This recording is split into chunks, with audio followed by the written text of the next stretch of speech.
When people first come to Africa, they often think only about photographing wildlife.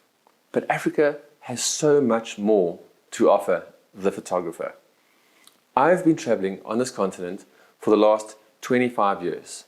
And over that course of time, I've met incredible cultures, gone through amazing landscapes, plus had the opportunity to photograph great wildlife across the continent. But more importantly, my own travels have taken me on expeditions into the unknown and more remote areas. And today, I'm going to share with you how you can photograph in each of these different destinations. It's all come together for me in my latest book called The Rift, Scar of Africa. My name is Shem Kompian. I'm the Managing Director of C4 Photo Safaris, and photography has been my passport, allowing me to touch foot on all 7 continents. Yet, Africa remains my muse.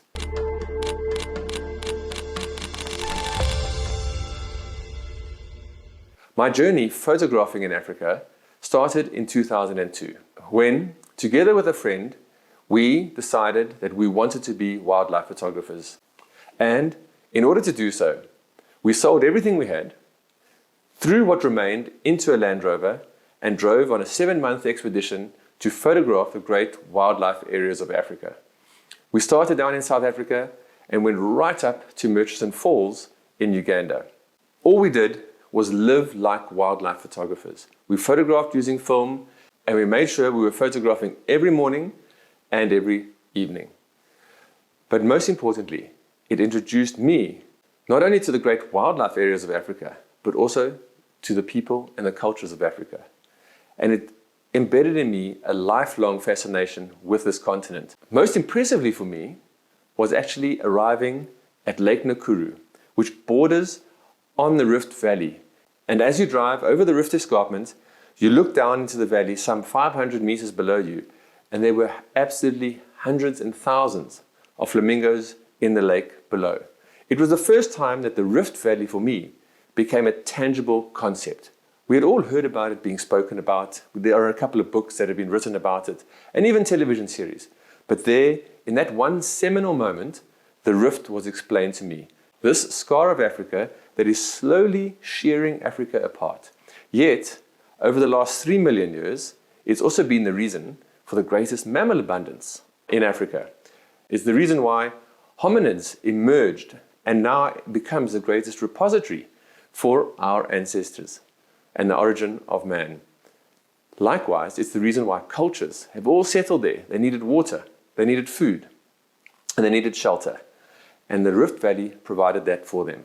And so, as I photographed through the years, I realized that the Rift Valley is the valley of life. I revisited Nakuru in 2008, and it was here that I photographed one of my signature images, which has stood the test of time, taken 17 years ago, but is one of the feature photographs in the book.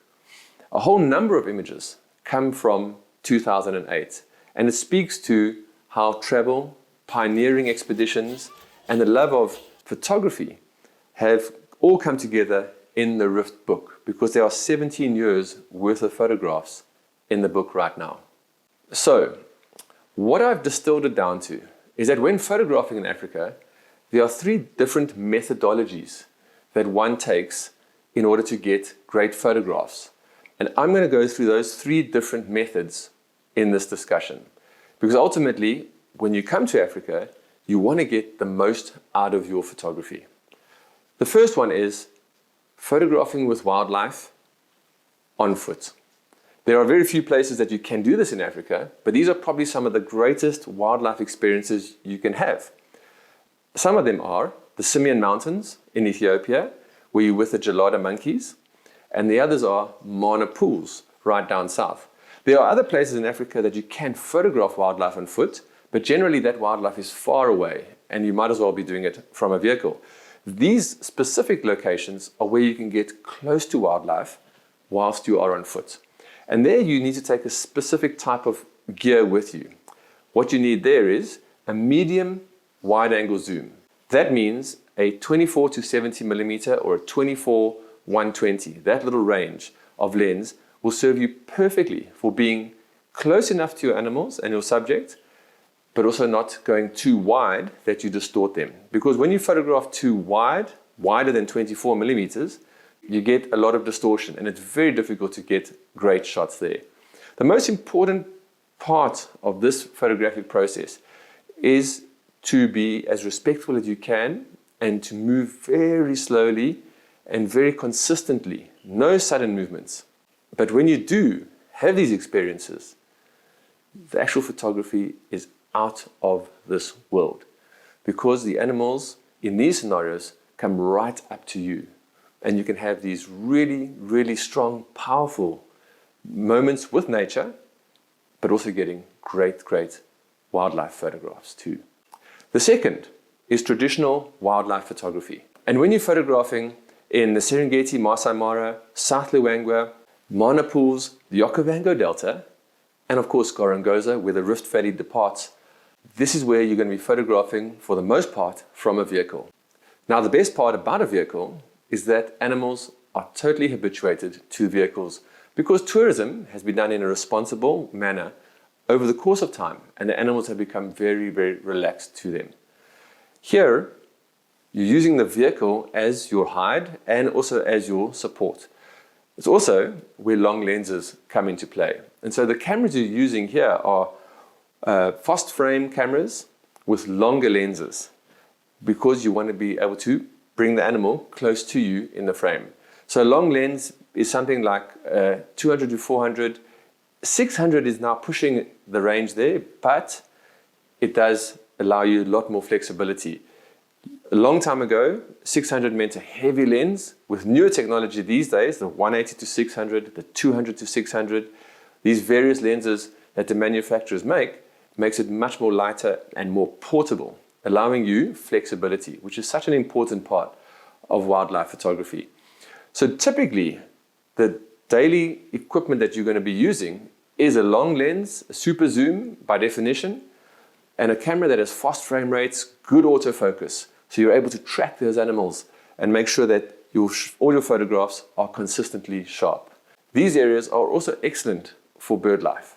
And so photographing birds, again, from vehicles, using them as your blind, is a very, very powerful way to get great shots.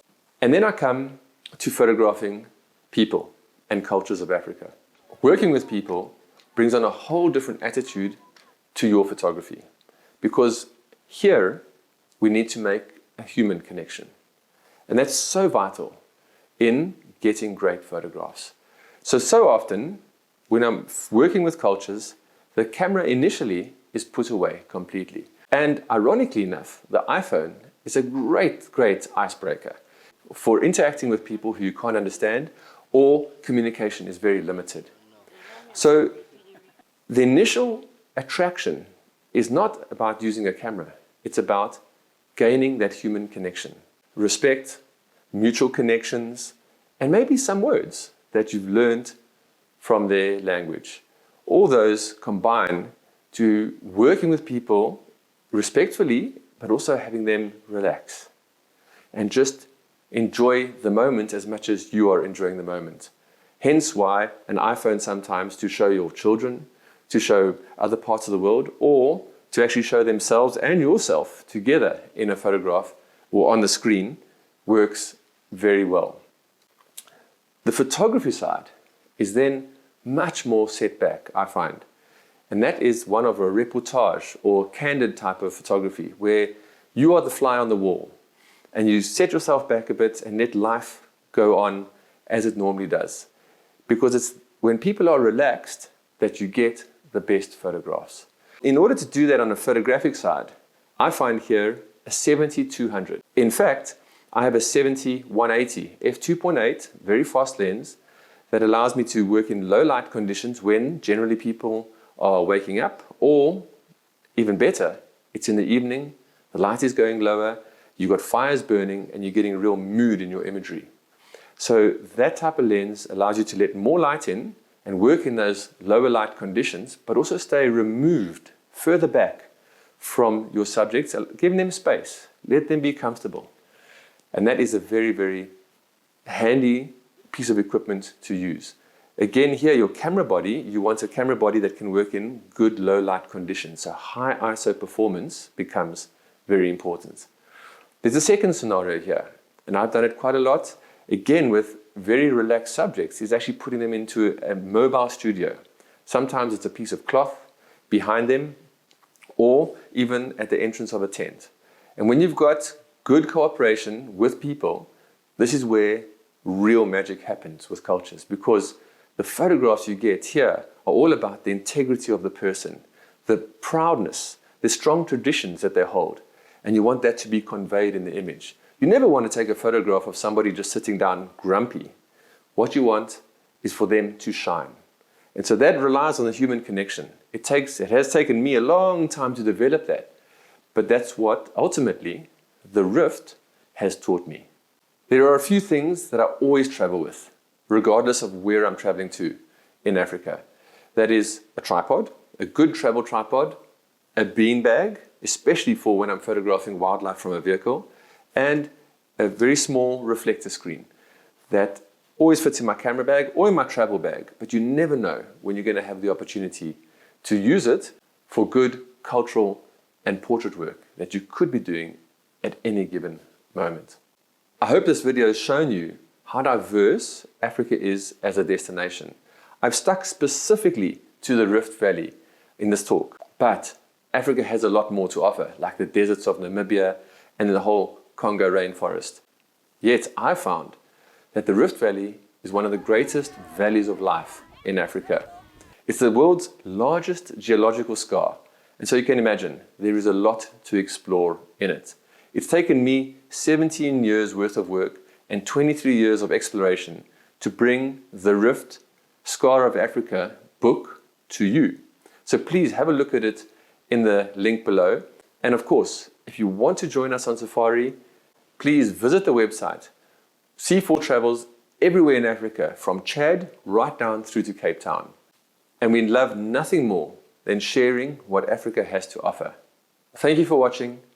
See you soon.